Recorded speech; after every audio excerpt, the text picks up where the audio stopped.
Well, it's Uncommon Fossil, and today I'm going to talk about this announcement I just saw concerning support for Android devices for Pokemon TCG Live. They're updating their system requirements, and some people aren't going to be able to use Live on their devices in the near future. So let me just read through the announcement, and then I'll kind of share my thoughts about it.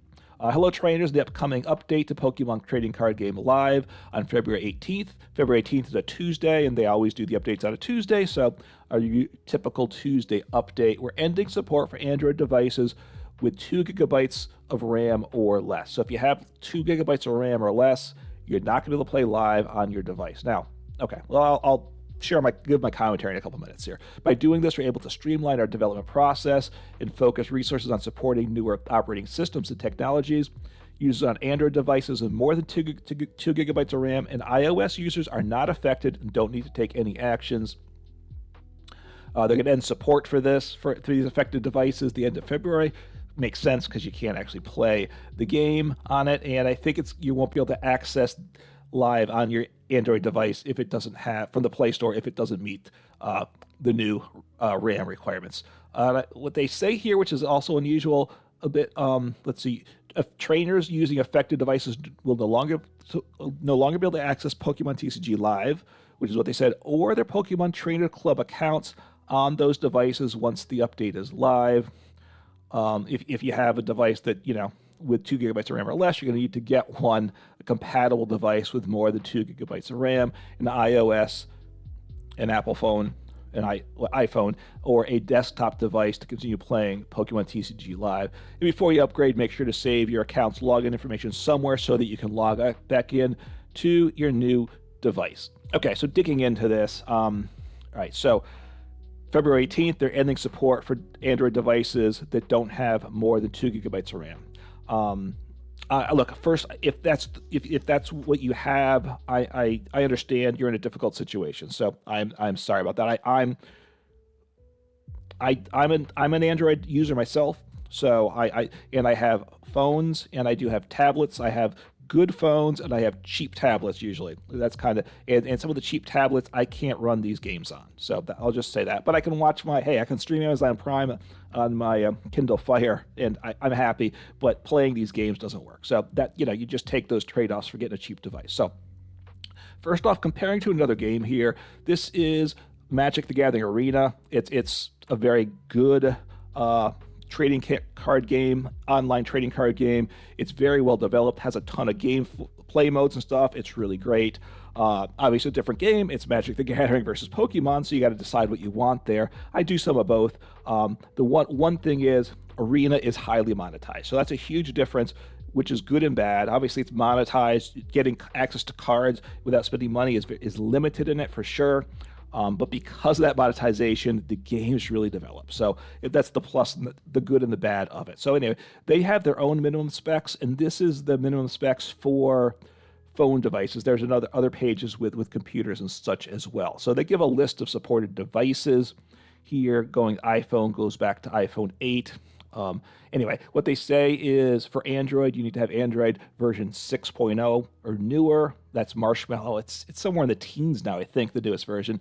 And you need to have 4 gigabytes of RAM or more. And I do believe that's true because I had a cheap tablet that had like 3 gigabytes of RAM and it could not play Arena. So I believe that it wouldn't load the game even. So this idea of where Pokemon's pushing it to is in line with Arena. Now, of course, Arena, like I said, is a highly developed game. Live is a game that has been poorly implemented, poorly supported. So there's not a lot of love for Pokemon in terms of Live.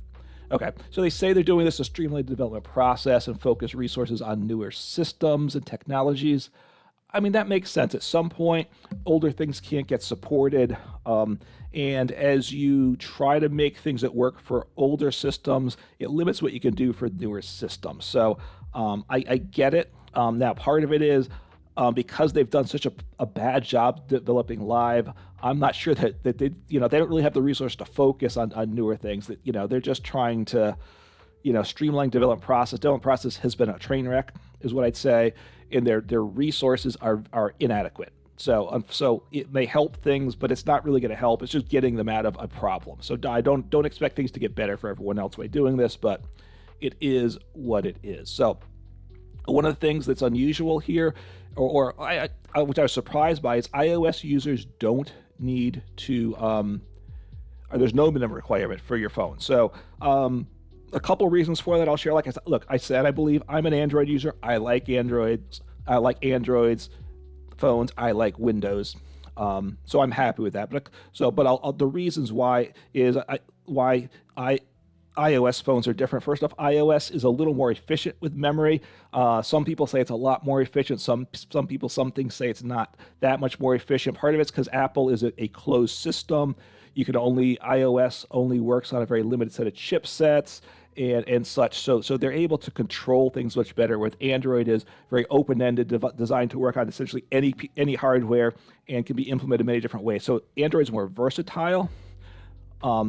Which is a plus, but because it's more versatile, it's a little less efficient, right? I think they can't make it quite as efficient. So that's part of it. And the other thing is, in an Apple phone, an iPhone is they don't make really cheap products, right? One way is an Android user can say, well, they charge a lot for it. I think there's a bit of an Apple premium, but a part of it is I think Apple's got a good brand name, and people that like it are willing to pay a little more, but also Apple doesn't produce like cheap phones, whereas you can get cheap Android phone devices, right?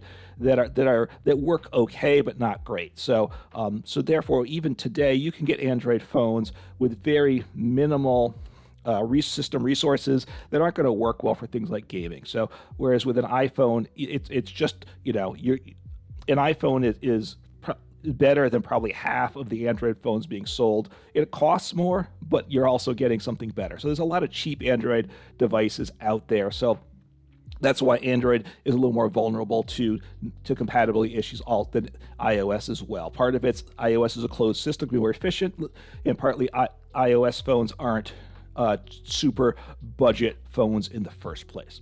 Okay. As they go through here, so like about 2 weeks time for or a week and a half, whatever it is for this announcement, you're going to lose access. And again, that's unfortunate for people, and there's nothing I can, I get it. And to have to buy a new phone to play a game isn't a great feeling. So you'll have to decide what you can do. If you have a computer, you can play on that. Obviously, is what they say here. So now, one of the things that surprises me, besides not being able to play live, you're also not going to be able. It says access your Pokemon Trainer Club account on your device, and that's a bit odd because I believe you log in, when I've done it, you log in through like your web browser, and I don't know why that would be an issue. So that's a bit odd. So, which also could mean if you're going to an IRL event, you need to access your club account to trainer account to find out what your player ID number is. You can't log in on your device, so that's a bit surprising. I don't quite get that. So anyway, so that's where it's at. And then, of course, they say here at the end, make sure you save your login information somewhere so you can log back into your device. And, account names, passwords, login information is obviously an ongoing issue as we just all get more and more login, account stuff. So you need to have some way to record things and just make sure you're recording it, whether it's a piece of paper you stick away somewhere or some type of an app for it. I don't know. So anyway, it's probably, so what are my final thoughts here? It's probably necessary to make these changes, to make an app that can work on really old kind of, a lot less level of resources, makes life difficult, and therefore they can't make things as good for newer, higher end devices. So every company has to kind of decide who it's trying to market to. Some people obviously lose access here, although Live has been a big resource hog. Certainly early days, Live was terrible on a phone. I haven't played Live on my phone in a bit. If I do, I usually don't play for long because it does still, I believe, suck up a lot of battery and heat things up a lot, which I don't like. So if you had a Android phone with very minimal resources, I'm not sure you could actually get it to work successfully. Some of my tablets, cheap tablets, I've had issues in the past. So anyway, just a heads up that if you have a defective device, you're going to lose access in the near future. You're going to have to decide what you want to do. Look, if you're playing Live on your phone, and that's the only way you can play it. Maybe you're forced to shell out the money for a new phone. Maybe you are. Although honestly, the way Live has been supported and implemented in general, and for phones in particular, spending hundreds of dollars to play Live on a phone seems like a pretty sketchy decision. So hopefully this doesn't impact you, and eventually these things do get the minimum requirements do increase over time. So hopefully it's not impacting too many people. And I just want to get the word out with that. Anyway, take care, have fun, and play some Pokemon.